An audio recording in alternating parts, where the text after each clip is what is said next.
morning from Saint Blaise. We're staying here outside of Dubrovnik because it's a little more affordable than staying inside the city, and we knew we were going to make a day trip to Dubrovnik, so guess where we're going to today? King's Landing.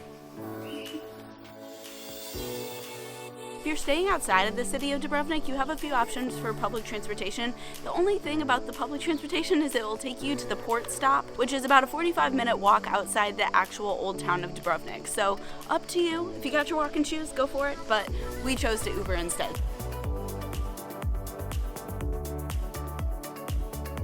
If you're into travel, then odds are you've heard of Dubrovnik, and if not, then you're probably familiar with it from Game of Thrones, and if neither of those pertain to you, then you've probably seen pictures of its old town from any kind of Amazon screensaver or Apple screensaver, the kind of stock photos that you see. We're entering the old town of Dubrovnik through the Pile Gate. This is the natural starting point of any visit to Dubrovnik, and it served as the main entryway since 1537. This began as a wooden drawbridge, but was made into a more permanent stone structure later. Above the gate is Sveti Vlaho, or Saint Blaise, the patron saint of Dubrovnik.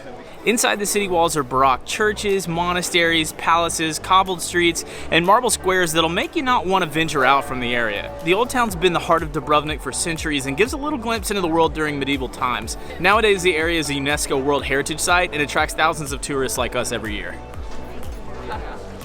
One thing that's really cool about these older medieval cities is they have these city walls that you can walk around, just like we did in York, if you remember that video. The best thing about it is it's free. What's cool about this one is it's on the Adriatic Sea, so you'll get the best views from Old Town by walking around the walls. This was gonna be the first thing that we did when we got here, but unfortunately it's 250 kuna each in order to do it.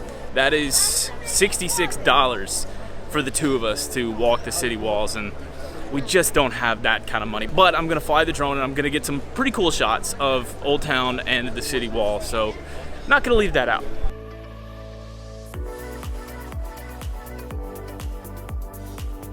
One thing we just figured out is the Dubrovnik City Pass is about 33 USD per person or 250 kuna. That will also get you in a few of the places that we're going today, which is the exact amount that they were asking for just the city walls alone. So if you come here and you're looking for a way to save money to see all of the things here in Dubrovnik, definitely get the City Pass. The only problem is we're here on a Wednesday and this place that we're going to, Rector's Palace, is closed on Wednesdays, so it's a bummer. So I guess we'll just keep moving on. We're gonna really kick today off by going and grabbing some coffee at a place called Cogito Coffee Shop. Everything that we read suggested that this would be the perfect stopping point for coffee, so while it's not the first thing we're doing today, it's at least along the wall path. Today's not started on the strongest foot for us, but at least the coffee shop is open and we got some coffee. This is also a perfect time to admit that we are not travel guides, we are travel vloggers, and a lot of our travels don't go the way that we plan them, but that's okay. Most beautiful view. Technically, we're kind of walking the city walls, right? We're walking along the side of them. Been doing that for a little while now. We got some ocean views. Mia, hop.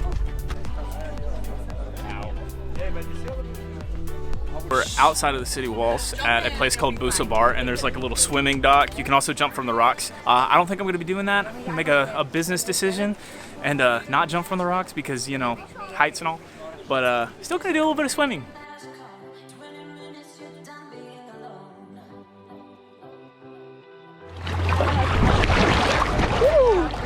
One more step and you got this. Go. Woo! Oh. How are we doing, Hannah? Woo! The waves are coming in. You got that floating.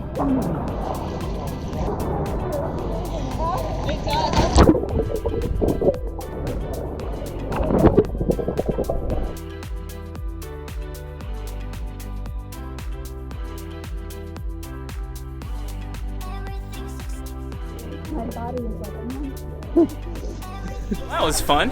Super fun. I didn't jump off of any high cliffs because I'm just chicken butt. But it was awesome. And it's not the only time we're getting in the water today. Quick pause because we're going to go a little bit into the future where we met up with our friend Peter, who gave us some great information about the city of Dubrovnik.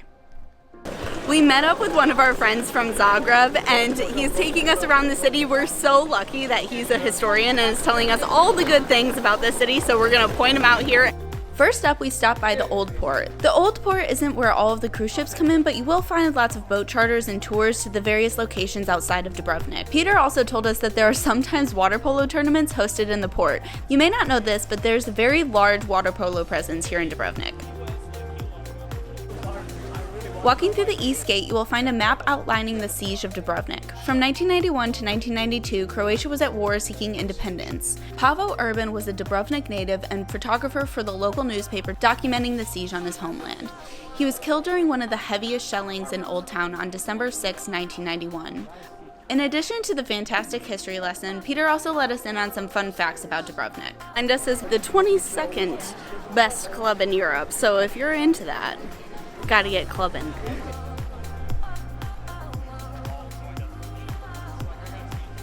Dubrovnik has a lot of claims, and Peter has been nice enough to tell us some of these. One of them is it has the most amount of stairs in an old town, and it's true because they counted the stairs. Peter said the people of Sebeni, Croatia counted their steps and got 2,851, which they claimed was the most in any old city in the Mediterranean. When the people of Dubrovnik heard that, they got to work and counted 5,423 steps in all the public places and the streets in the old town of Dubrovnik. They counted it twice just to be sure. And Peter says it has a fitting name, called the War of Steps. On the far east side of the city, you will find fancy hotels, resorts, the best beach in the city named Plaza Banje, and also a medieval quarantine facility. It was built between 1627 and 1647, positioned perfectly near the port outside of the city walls for merchants, sailors, and travelers to complete their mandatory 40-day quarantine before entering the city. At least they had some pretty epic views. We were saying goodbye to Peter and heading to our next stop before passing Rector's Palace to see if we could spot Anastasia. Cats are considered some of the oldest citizens in the area, and Anastasia has claimed Rector Palace as her home. The locals even built her a house, but sadly, because it is a UNESCO World Heritage Site, they were asked to take it down. Anastasia doesn't seem to mind as she keeps coming back to the same spot. There you go, guys. Cheers. Cheers. And now we're going to head outside of Old Town to explore a little bit more. For lunch, we don't really know where we're going, so we're just going to venture outside of Old Town because it's going to be most likely cheaper and it has to be less crowded. We found a bakery outside of the gate that's very affordable and has great options.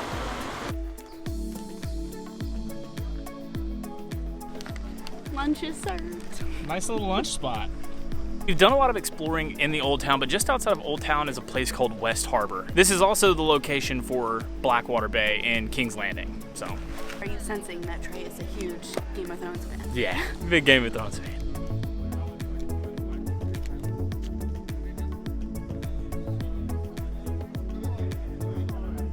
So on the other side of West Harbor is a place called Lovrenajak, or St. Lawrence's Fortress. This is a huge fortress and theater that sits about 121 feet above sea level and is referred to as Dubrovnik's Gibraltar.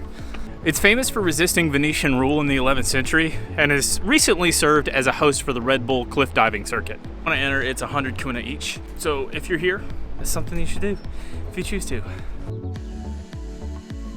We're gonna do a little bit more cliff jumping. I guess not cliff jumping, I'm not technically cliff jump just yet, but we are going to go and rock jump and swim and go to the beach for a little bit. And the beach is the only thing that has not failed us so far. It's the only thing that's like free. By being either too expensive or just not open. Yeah, and it's 6 minutes away.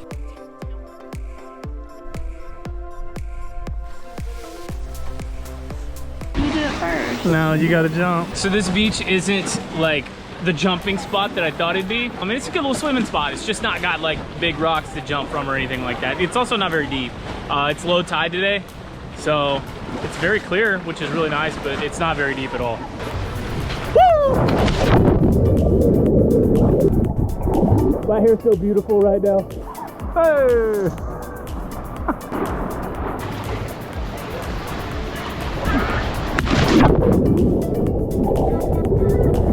This is pretty fun. We're gonna sign it off here because we feel like this is a pretty good spot to sign it off. We'll see you in a few days if we haven't wrapped. I think we're gonna do an excursion here in Dubrovnik. Take care. See ya. Alright, let's do it. You know that sound where it's like, oh my god, I am never leaving. I am never leaving. That's how I feel right now. I'm out of breath. Since we don't know where we're going, I'm picking the prettiest streets and we're walking down those.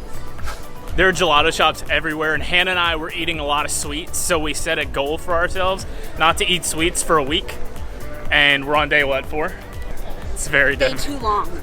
It's very difficult. I don't think Hannah sees me, so I'm just gonna walk up with her.